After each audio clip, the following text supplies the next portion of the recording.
SDN, SS7, and IM, the intelligent network, in order to try to realize the possible scenarios. Where to ask for help? If you go to the standard security shops, they don't understand your procedures. If you go to the standard on-site arms at the telcos, they aren't so much into InfoSec, let's say. If you go to the Big Four, they will sell you tons of papers and policies and stuff, but they aren't that much expert on the field. You may think that you can be able to fix everything in-house with your, let's say, own resources. Yes, it's true. But it may happen that you will fail because of one and two. It means that, again, there are some, let's say, ego problems inside. So an engineer will hardly explain to IT its own stuff. But if you don't act now, and I observed the past, in the 80s, all of the attackers were just able to dial up and hack a telco. In the 90s, it has been the same tail on next to 25 and year to K, so it's an open invitation for disaster. Why do you think that those elite attackers may actually act at you? Because you lose your money. So, and because also hackers today are speaking, investigating, discussing and hacking all the kind of stuff related to the telcos. Since a lot of time now, I mean the very first attacks has been the blue boxing in the 70s, and then in the 80s and 90s up to today. As an example, these have been the very good deep hacking Telecom mobile in 2008. And whenever you see a talk that is named like the number 2, GSM I think interception or spying on mobile phones, etc., obviously there is a danger.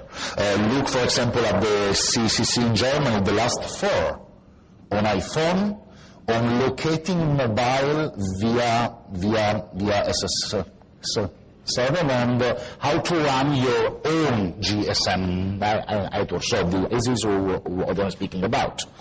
But this has been 2 years ago. In 2009, we had even more, attacking SMS, and so on and so on and so on. It's full, and I have also page 2. And this has been a year ago. I've decided not to have all the talks on mobile hacking from 2010 because I'm going to explain them now and resume for you. So let's have a big overview now, and after we'll jump straight to the points. First of all, again, I chose these pictures because 120 years ago or 150 years ago, that was a telco, so it was hard to place a call, a small environment, everybody used to know everyone. Nowadays, even a kid has got its own cell phone. This guy was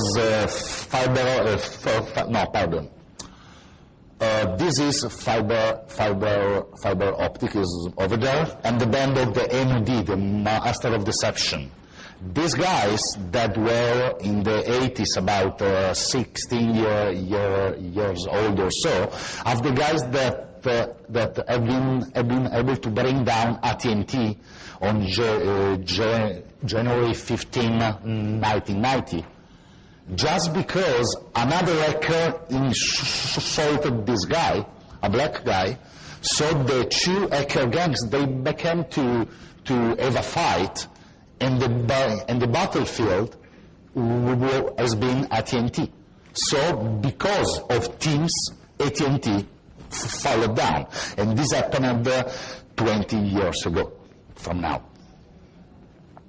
It's a complicated entity, so all these, how to say, acronyms and terms and whatever, and the standards. So this is a slide from 2 years ago. Now it is even more complicated.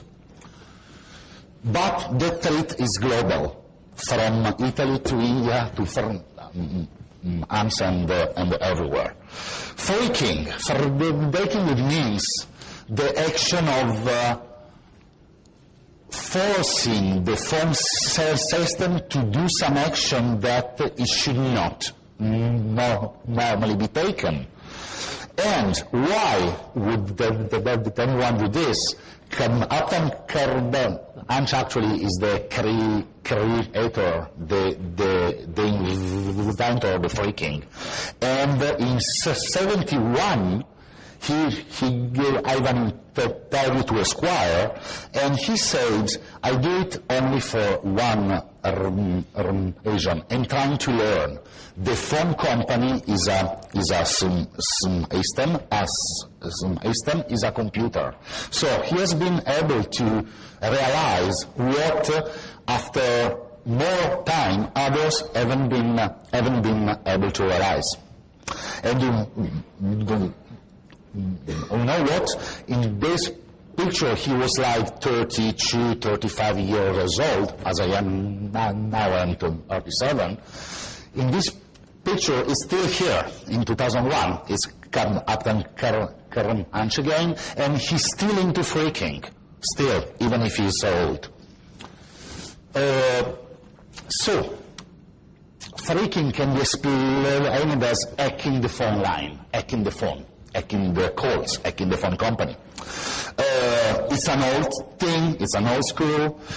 I will try to resume for you an level of attacks, and then I'll be totally open to how to say, answer and discuss with you all of this. I'll try to resume in categories. So we have run attacks on the radio access network, TN attacks that are actually physical attacks, NSS attacks, IM attacks, SMS or how to say message related attacks, MMS attacks, NMS and OAS attacks, billing and deviation, LIS and LIG, and SS7 attacks. I will focus myself on on billing, on LIS and SS7 in the next slides. In order to understand everything I'm going to explain you, you have to learn all of those elements and acronyms, so BSS and RAM, MSC, NSS, HLR, VLR, and so on and so on and so on. MSC to me is the most important asset of a mobile operator, and that's why I decided to speak to you about a very interesting case that happened in 2005. So 5 years ago, that still today is how may I tell you, underestimated so much, and that maybe open your eyes. Also, since Bruce was speaking about InfoWar, this attack hasn't been a war, but for sure intelligence is implied, intelligence agencies. Okay, and I go in a few slides there. Then GSM and let's say everything related to GPRS. Only White House he will member of the loft and so on. So he's an old school hacker as well. He's from UK. He has been able in 2002 and 3 to exploit all the hardware from Nokia. What does it mean? Reverse engineering, and he has been able to find 2 or 3 DOS. The point is that if you DOS, DOS are that kind of hardware and network elements, all of your customers will not be able anymore to surf the internet from a cell phone or, let's say, a SIM card. And this has been showed 80 years ago. You may think that only a specific vendor, so the guys in Finland, the Nokia guys, were exposed to the attacks. No, all of them are exposed. To me, Nokia has been the first one to understand the issue and to do something, at least. Then, your company isn't anymore only hardware. It's also the web, it's the internet. So often it happens that all the applications that you buy from the big 4, Axon, Enter, and so on, are insecure, are bugged, are so buggy. And then XXF could also flex scripting. Pardon, I did a mistake here. And so on and so on and so on. So let's go to the affair.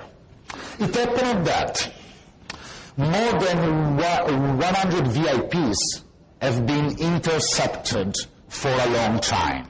Intercepted not only the voice calls, incoming and outgoing, but also SMS, also the text, incoming and outgoing, for a long time. When I'm telling you VIP, we are thinking about the Minister, the Minister of the Defense, or the Foreign Affairs, and so on and so on. So not just VIP as Rohit or other guys, more important than us. All of those calls and text were forwarded to 14 pay-as-you-go mobile phone and SIM card, so anonymous. No one has got the idea of who were on those phones and SIM and cards, the identity of the bad guys. It's interesting to realize that if we draw a circle, before, all of those SIMs and cell phone, the bad guys, the 14, were into a cycle, a location defined by 4 BTS. So I have a BTS here, and there, and a cycle over there. All of the SIMs were actually into the cycle. And do you know the funny thing? Try to guess which agency has its own office in Athens, in Greece, inside the circle? The US Embassy of Athens. But it may be only a chance. Who knows? I'm not obviously accusing anyone. Leave any kind of traces, they parked the rootkit into the RAM area. So no evidences at all. Pardon. What happened? It happened that Ericsson staff discovered the hack in 2005, March the 7th. So at least 1 year after the hack, at least. Why they realize it? Do you think because Ericsson is cool and is proactive? No. Because since the toolkit has been parked in the RAM area of the MSC, at a specific point, the SMSC, the server that manages SMS going out and in, had the need to write in that RAM area. So all of the SMSC had a cache, and in Athens for a whole day